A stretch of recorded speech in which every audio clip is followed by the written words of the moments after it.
বলছি 2টো বাজে রাত। কুম্ভ মেলা থেকে হঠাৎ বন্ধুরা ডিসিশন করলো যে রাম মন্দির দেখবে, ব্যাস আমি ওদের সঙ্গে লাইন দিয়ে দিলাম। গত বছর এলাম, আবার ভাবলাম যে চলো আর একবার দেখে আসি। এদের মানে অনুরোধে আবার চলে এলাম রাম মন্দির দেখতে। তো দেখি रामलला बुलाया, बस मैं आ गया। चलो रामलला को देख के जाता हूँ। বলছি না, সব কুম্ভ মেলা থেকে রাম মন্দিরে দেখতে এসছে। অযোধ্যা স্টেশনের ভিড় দেখো, বিভৎস ভিড়, মানে বিভৎস ভিড়। দেখো ভিড় কিতনা है। মানে আমাদের মতো সবাই কুম্ভ মেলা শেষ করে রামকে দর্শন করে সব বাড়ি যাবে। এদের মনে হয় রাম দর্শন করা হয়ে গেছে, বাট ওয়েটিং মানে ট্রেনের জন্য অপেক্ষা করছে। রাম মন্দির উদ্বোধনের 5 দিন পরে এসেছিলাম, আর তখন নতুন রেলওয়ে স্টেশনটা পুরো পরিবর্তন হয়নি, মানে হালকা তখন চেঞ্জ হয়েছিল, কিন্তু এখন টোটালি চেঞ্জ হয়ে গেছে।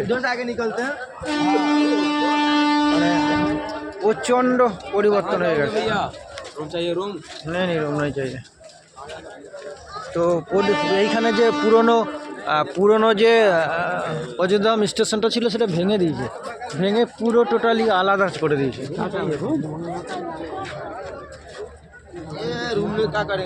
আর আজকে প্রচণ্ড কুয়াশা, অযোধ্যা ধামে কুয়াশা মানে শিশিরের মতো পড়ছে, সাদা একদম। তো এতটাই কুয়াশা মানে পাশাপাশি লোককে দেখা যাচ্ছে না।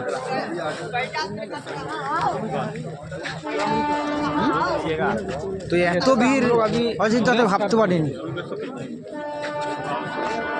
আগে কি হয় দেখা যাক। একটা ভালো খবর বলছি, অযোধ্যা স্টেশনের বাইরে একটা ধর্মশালা বানিয়েছে নতুন, বিভৎস। ওইখানে আমরা খানিকের জন্য থাকবো। নতুন বানিয়েছে, এটা 1 বছর এত চেঞ্জ করে দিয়েছে। ধর্মশালাটা বানিয়েছে থাকার জন্য, মানে এটা পার্মানেন্ট করে দিয়েছে। তো এটা ছিল না, 1 বছর পরেই করা হলো। তো আমরা পরে দেখবো এটাকে।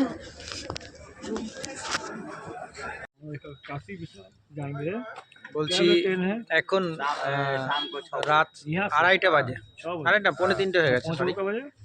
তো আমরা সূর্য ঘাটে চলে এসেছি। সূর্য ঘাটে এখানে স্নান করব, স্নান করে প্রথমে হনুমানগড়ি যাব, হনুমানগড়ি থেকে পুজো দিয়ে তারপরে যাবো রাম মন্দির দেখতে। তো এই ঠান্ডা জায়গাটা আমরা হাওয়া পোয়াচ্ছি এখন, বিভৎস ঠান্ডা এবং প্রচুর কুয়াশা। তো সময় হতে 5 বাজে আরতি হতে হয়। আমরা এখন গরম হয়ে নিচ্ছি। 4টে 4:30 নাগাদ স্নান করবো সরোজিনী নদীতে, তারপরে হনুমান বলছি নয়াঘাটে দাঁড়িয়ে আছি এখন, 3টে বাজে। তো সবাই বলছে 4টের সময় সরোজিনী নদীতে চান করবে, চান করেই হনুমান মন্দির, যেটাকে বলে হনুমানগড়িতে যে হনুমান মন্দির আছে সেখানে পুজো দেওয়ার জন্য সব ব্যবস্থা করবে। তো আমিও এদের সঙ্গে সঙ্গ দিলাম। হনুমান মন্দিরে পুজো দেব, তারপরে রাম মন্দির দেখব, তারপরে আমাদের ডেস্টিনেশন ঠিক করব কোথায় যাব। তো কাশী বিশ্বনাথ মন্দির যাওয়ার একটা ইচ্ছা আছে, প্ল্যানিং আছে। যদি টিকিটটা কনফার্ম হয়ে যায় হয়তো যাওয়া হবে, নাহলে হয়তো এইখান থেকে ডাইরেক্ট কলকাতার গাড়ি ধরতে হবে। তো জানি না রামলালা আমাদের জন্য কি লিখে রেখেছে আমাদের কপালে। আগে থেকে দর্শন করি, তারপর দেখছি। 3:30 বাজে, এই যে সূর্য নদী অন্ধকার, দেখা যাচ্ছে না। সবাই কম করে প্রচুর লোক চলে এসছে অলরেডি স্নান করার জন্য। তো আমাদের মতো অনেকে স্নান করতে চলে এসছে, এখানে সব স্নান করে সব বেরোবে। আমি ব্রাশ করিনি, আমি একটা নিম কাটিয়ে নিলাম 5 টাকা দিয়ে, এটা দিয়ে ব্রাশটা করছি। পুরো কুয়াশায় ভর্তি, কিছুই দেখা যাচ্ছে না। গত বছর 22শে জানুয়ারি রাম মন্দির উদ্বোধন হয়েছিল, আর আজকে 22শে জানুয়ারি, আজকে আমি সেই রামলালার ওইখানেই আছি। এখন 4:30 বাজে।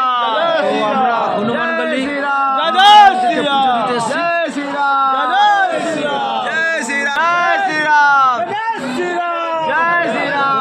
4টে বাজে, 4:30 বাজে, এখনই এত ভিড়।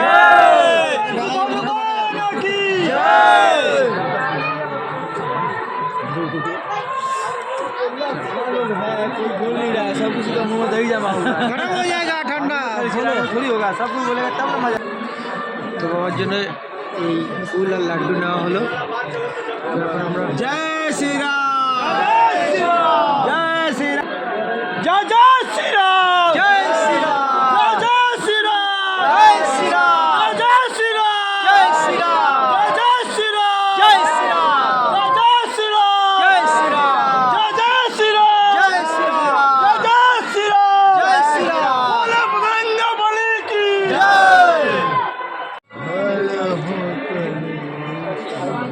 এটা হচ্ছে দরজা, সিসি ক্যামেরা, বাইরে থেকেও দেখা যাচ্ছে,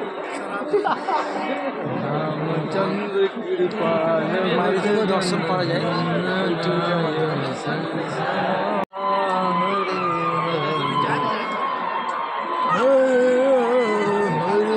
বলছি 5:30 বাজে, এখনই এই ভিড়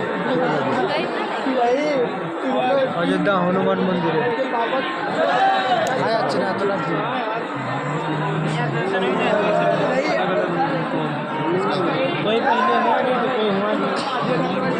4টে থেকে সবাই লাইন লাগে, তাও এত লোক চলে। प्रवेश द्वार से ही मंदिर में प्रवेश करें, निकास द्वार से प्रवेश ना करें। दर्शन करते समय धक्का मुक्की ना। আমরা হনুমান মন্দিরে, হনুমানগলিতে পুজো দিয়ে রাম মন্দিরে যাচ্ছি। রাম মন্দিরের গেটটা দেখো এখন কী করেছে। ओ भैया आ जाओ, इधर किनारे आ जाओ भैया।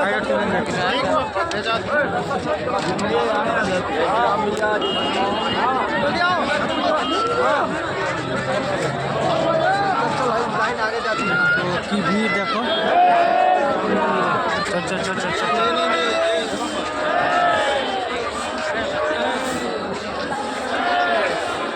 ভিড়টা দেখো কি ভিড় এখন। বলছি রাম মন্দিরের উদ্দেশ্যে যাচ্ছি। রাম মন্দিরের মেন গেট যেটা, সেইখানে লাইনে দাঁড়িয়েছি। মানে রাম মন্দিরে ঢুকতে যে গেটটা রয়েছে দুপাশে, একটা আর একটা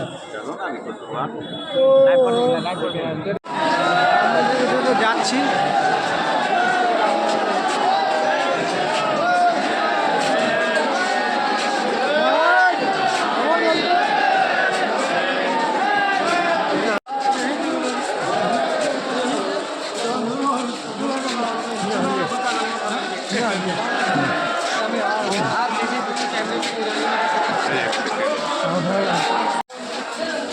রাম মন্দিরের দিকে আস্তে আস্তে এগোচ্ছি।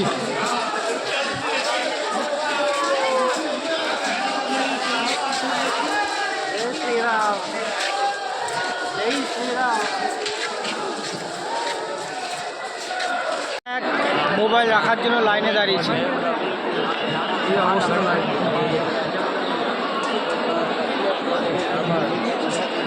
लड्डू पेड़ा या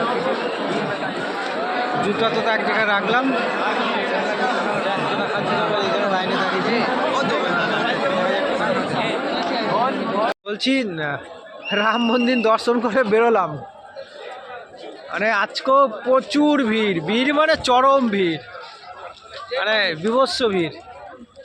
বলছি রাম মন্দিরের প্রসাদ 11টা থেকে রাত 11টা পর্যন্ত দেয়। এখন বাইরে বেরোবো, বাইরে বেরিয়ে কিছু টিফিন করব, করে তারপর দেখি কি ডিসিশন নেওয়া যায়। শরীরটা একদম ভালো লাগছে না, চোখগুলো টানছে। সারা রাত ঘুমাইনি, কালকে সারা দিন হেঁটেছি, পরশুদিন ট্রেনে ঘুমিয়েছি, বিগত পরশুদিন। তো শরীরের অবস্থা খুব একটা ভালো না। চলো বন্ধু, তাহলে দেখা যাক কী করা যায়। এটা হচ্ছে বেরোনোর রাস্তা। রাম মন্দির দর্শন করে লাগেজ নিয়ে, মোবাইলগুলো নিয়ে সব এদিকে বেরোচ্ছে। এই টেন্টটাও নতুন বানিয়েছে। এই রসই, এটা হচ্ছে রসইখানা, মহিলা শৌচালয়, আর ওই আগে আছে রসই। 1 বছর আগে যে পরিস্থিতি ছিল তার থেকে মানে 3 গুণ ডবল হয়ে গেল। এই দোকানে সেই রাস্তার সাথে যে দোকানগুলো ছিল এগুলো এত দোকান ছিল না, এখন মানে প্রত্যেকটা জায়গা ব্লক হয়ে গেছে। লোকাল ঠেলা, চায়ের দোকান, সবজি মন্ডি থেকে একদম লোকালটা ভরে গেল। আর এইখানে একটা গেট ছিল, মানে এই গেটটা ছিল না, ये टावर भी नहीं था, पूरा चेंज हो गया है 1 साल में। বলছি রাম মন্দির দর্শন করে হনুমানজি পুজো করে একটা গেস্ট হাউসে কিছুক্ষণ রেস্ট নিলাম, ঘন্টাখানিক ঘুমালাম। এখন রাম মন্দিরের ট্রাস্টে যেখানে খাওয়ার একটা ব্যবস্থা করেছে সেখানে যাব। এই সেই রাস্তাটা, এখানে সবাই রামলালাকে দর্শন করে বাইরে বেরোয়। তো এইখানে একটা রাম মন্দিরের ট্রাস্ট করা আছে, যেখানে ভোজনালয়, যেখানে মানে রাম মন্দিরের তরফ থেকে ভোগ খাওয়ানো হয়। তো সেইখানেই যাচ্ছি। আর এনারা রামলালা দর্শন করে ফিরছে, তো আমিও ভোগ খাওয়ার জন্য একটু যাব। চলো যাই, দেখি কেমন ভোগ দেয়। তো কোনোদিনও রাম মন্দিরের এই ভোগটা আমি খাইনি, তো আজকে খিচুড়ি ভোগটা খাবো। প্রচুর লাইন, জানি না পাবো কি পাবো না। একটা ছোট শাল পাতাতে করে অল্প অল্প দেয়, ছোটো একটা চামচ দেয় এবং অল্প দেয়। এনারা খাচ্ছে, আমিও লাইনে দাঁড়াচ্ছি। রাম মন্দিরের ভোগ প্রসাদ মানে খিচুড়ি ভোগের লাইনে দাঁড়িয়ে আছি, এতটা লাইন। তো আমি কোনোদিনও খাইনি, তো আজকে প্রথম খাবো। দেখি রাম মন্দিরের ভোগ প্রসাদটা কেমন লাগে। এরা নিয়ে যাচ্ছে পাতাতে করে অল্প অল্প করে, তো আমিও যাবো। সব কুম্ভমেলা হয়ে মানে আমাদের মতো সবাই কুম্ভমেলা দেখে আর রামলালাকে দর্শন করার জন্য এসছে, যার জন্য এত ভিড়, এত ভিড়।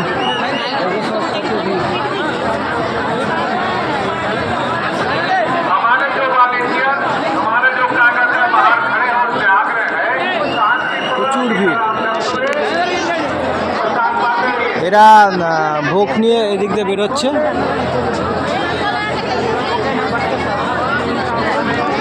তো আমি দাঁড়িয়ে আছি ভোগ প্রসাদের লাইনে। তো দেখা যাক, এই যে আমার সামনে এত লাইন আছে, এই কতক্ষণে পাই ভোগ প্রসাদটা খাওয়ার জন্য বিশেষ করে এলাম। বলছি কিছুক্ষণ দাঁড়িয়ে লাইনে ভোগ প্রসাদ পেলাম, মানে এইটা মানে আজকে প্রথম খেলাম, বাস টেস্টিও আছে, ঠিক আছে, ভালোই করেছে। তো প্রচুর মানুষের ভিড়। সকালে বলছিল যে 11টা থেকে 11টা দেবে, বাট এখন আবার মানে মাইকে অ্যানাউন্স করে বলছে যে না 6টা পর্যন্ত দেবে। হয়তো মানে ভোগ প্রসাদ শেষ হতে চলেছে, যদিও আজকে প্রচণ্ড ভিড় বলে হয়তো ভোগ প্রসাদ শেষ হতে চলেছে। যাই হোক, খেয়ে দেখি কেমন বানিয়েছে। এইটা হচ্ছে তোমার ভোগ প্রসাদ রাম মন্দিরে। বলছি ভোগ প্রসাদ খাওয়া হয়ে গেল, এখন আমি আমার রুমের দিকে যাচ্ছি। এত লোক, এত সমাগম, মানে বোঝাতে পারবো না। বলছি আজকে 22শে জানুয়ারি, গত বছর এই দিনেই মন্দির প্রতিষ্ঠা হয়েছিল। তো সেই দিনই আমি ভাগ্যচক্রে চলে এসেছি। গত বছর যেহেতু মন্দির প্রতিষ্ঠা হওয়ার 5 দিনের মাথায় এসেছিলাম, আর এই বছর মন্দির প্রতিষ্ঠার সেই ডেটেই এসেছি। তো খুব ভালো লাগছে। এখন মন্দির থেকে বেরিয়ে ভোগ প্রসাদ খেলাম, মানে খিচুড়ি ভোগ প্রসাদ। তো সেইটা খেয়ে এখন বেরোচ্ছি, বা রুমের দিকে যাব। যে রাস্তা থেকে বেরোচ্ছি, গত বছর এই রাস্তাটা ছিল না, নতুন এইটা করেছে। এই সাইডে টেম্পোরারি এইটা করেছে, আগামী দিনে হয়তো এটা করবে। তো ভালো লাগলো। চলো আগে যেতে যেতে আরও অনেক কিছু দেখাবো, কারণ এইখান থেকে আড়াইটিকা যাওয়ার কথা আছে। যদি যাই অবশ্যই জানাবো। আজ প্রচুর ভিড় এই ট্রেনটাতে, সব কুম্ভ মেলা থেকে ঘুরে ঘুরে রামলালাকে দর্শন করে সব ফিরছে। রাম মন্দিরের গেটের দিকে যাচ্ছি।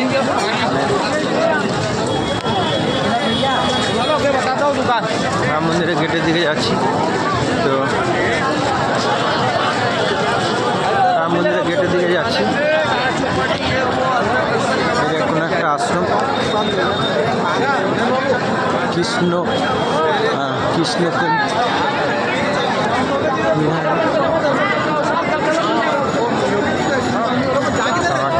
স্ট্যাচু করেছে মোদিজির ফুলের সমাগম। মোদিজি আর যোগীজিকে ফুল দিয়ে বরণ করেছে। তো সেরকম একটা জায়গা, সব সাধু সন্ন্যাসীরা ফটো তুলছে।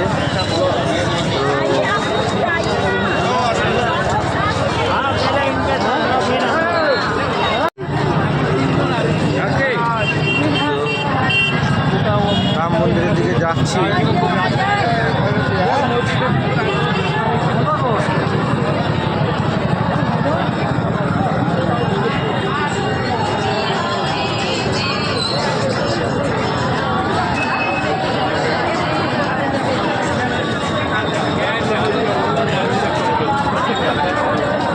राम जन्मभूमि अयोध्या।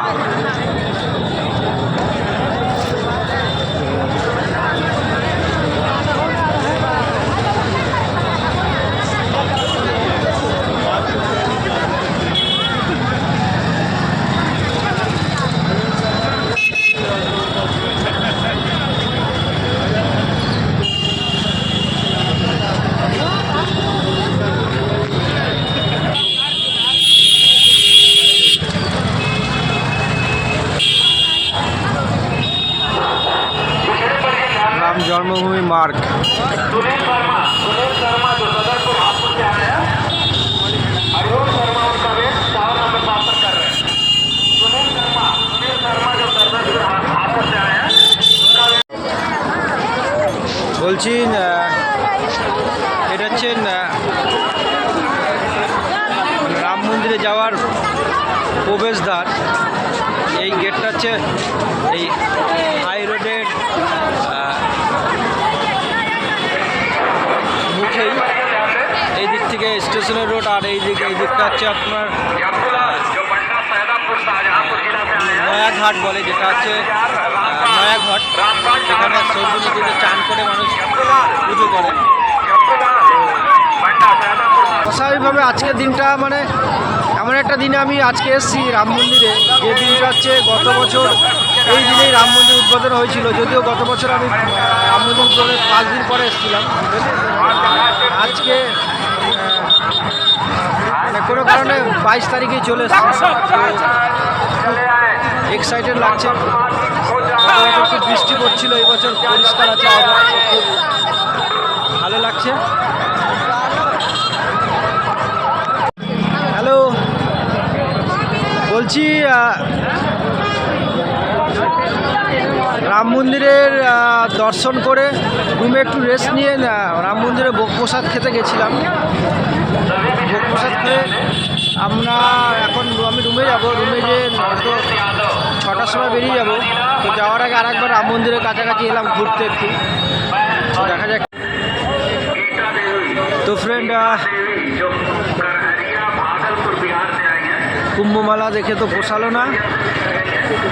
কুম্ভমেলা দিয়ে মনটা টানছে, রামলালারও দর্শন করার ইচ্ছা ছিল, তাও চলে এলাম রামলালাকে দর্শন করতে। এবং কাশী বিশ্বনাথ মন্দিরে যাওয়ার কথা আছে, তো সেখানে যাওয়া যায় নাকি একবার চেষ্টা করব, যদি বাবা টানে তো যেতে পারি। তো এখন রুমের দিকে যাই, তোমাদের অনেক কিছু শেয়ার করব যেতে যেতে। এই যে রামলালার দরওয়াজা, আবার হয়তো অন্যদিন আসবো, অন্য কোনো একদিন আসবো। আজকে প্রচুর ভিড় চলছে, আবার অন্য কোনো দিন আসবো। তো সত্যি কথা বলতে এইখানে আসলে রামলালাকে প্রতিবার মানে মানে ঘন্টায় ঘন্টা দর্শন করতে ইচ্ছে করে, কারণ দেখে ওনাকে পোষায় না। এইবারে এসে দেখলাম যে রামলালাকে মানে সোনার গয়না হিরে জহরাত দিয়ে সুন্দরভাবে সাজিয়েছে, এবং মন্দিরের কনস্ট্রাকশনের কাজগুলো চলছে, মন্দিরের কনস্ট্রাকশনের কাজ চলছে, এবং মন্দিরের আশেপাশে নতুন করে বড় বড়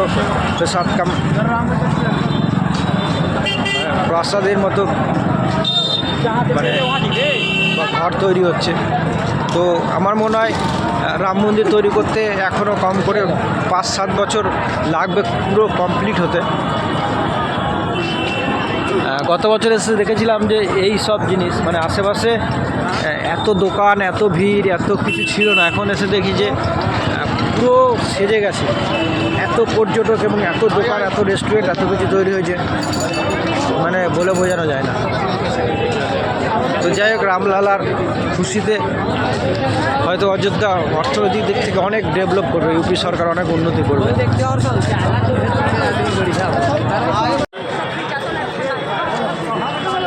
সকালে ভিড় ছিল না, ফাঁকা ছিল, যত সময় যাচ্ছে আর ভিড় দেখো, ভিড় আর ভিড়।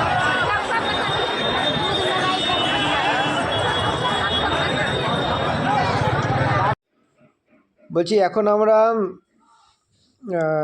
অযোধ্যা ঘুরে ফিরে হনুমান মন্দিরে পুজো দিয়ে খাওয়া দাওয়া করে একটা গেস্ট রুমে শুয়ে আছি, মানে শুয়ে বসে আছি। তো আমরা আবার 6টা নাগাদ বেরিয়ে যাব, যেহেতু আমাদের ট্রেন 6:45-এ অযোধ্যা ধাম থেকে বেনারস বলতে কাশি যাব আমরা। কালকে কাশীর বিশ্বনাথ মহাদেবের পুজোটা দিয়ে মন্দিরটা দর্শন করে তারপরে আমাদের কালকে সন্ধ্যের দিকে ট্রেন কলকাতা ফেরার। তো ওই ট্রেনে আমরা বাড়ি ব্যাক করব। তো কালকে সারাদিন হেঁটেছি, আজকেও সারাদিন হাঁটলাম, রাতেও ঘুম হয়নি, শরীরটা খুব একটা ভালো নেই, তাই আর বেরোবো না। এখন আধা ঘন্টা রেস্ট নেব, তারপরে আমরা আমাদের মানে নেক্সট পরবর্তী ডেস্টিনেশন কাশীধাম, সেখানে যাব। তো তখনই দেখা হবে। এই অযোধ্যা স্টেশন, আমি গতবারে যখন এসেছিলাম এই টাইমে তখন স্টেশনটা চালু হয়নি, অল্প কিছু চালু করেছিল, কাজ চলছিল। তো এখন পুরোপুরি চালু হয়েছে, এখন এই দিক থেকেই টিকিট দিচ্ছে। তো আমরা এখন যেহেতু বেনারস যাব, তো আমাদের সবার 7 নম্বর কাউন্টার থেকে টিকিটটা দেবে। তো টিকিট কাটতে যাচ্ছি, চলো ট্রেনে যেতে যেতে কথা হবে, না হলে হয় বেনারস পৌঁছে কথা হবে। তো লাগেজ তো ভালো, মানে ভালোই বড় বড় একজনা করেছে, নিয়ে যেতে কষ্ট হবে। তো আমার লাগেজ বলতে কিছুই নাই, শুধু কুম্ভ থেকে যে জলটা নিয়েছিলাম সেইটাই আমার সবথেকে বড় লাগেজ। কারণ জলটা অনেকটাই ছোটো ছোটো ডাব্বাতে 3টে ডাব্বাতে জল নিয়েছি, তো অনেকটাই।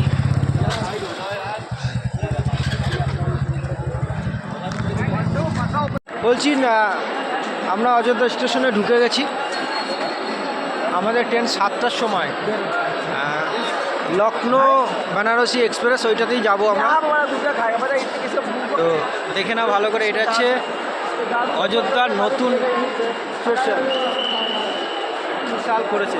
আগের বেলা আমরা দেখা যাবে না, এবার দেখো বিশাল স্টেশন আছে। এদের সঙ্গে আর আছি কয়েক ঘন্টা, কয়েক ঘন্টা, ওকে ওকে, আর 2-4 ঘন্টা এদের সঙ্গে আছি। হ্যালো,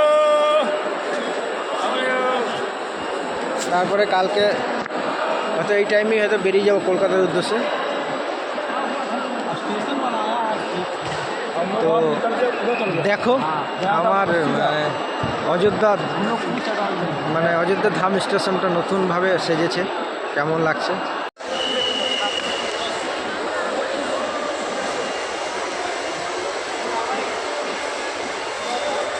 দারুণ করেছে, দারুণ, অস্বাভাবিক, মানে সত্যি দারুণ করেছে। পুরোপুরি এখনই কমপ্লিট হয় না, উপরে অনেক কিছু বাকি হয়েছে। 15 দিন হলো চালু করেছে কিছু কিছু জিনিস, আর বাকিগুলো এখন চালু করতে পারেনি।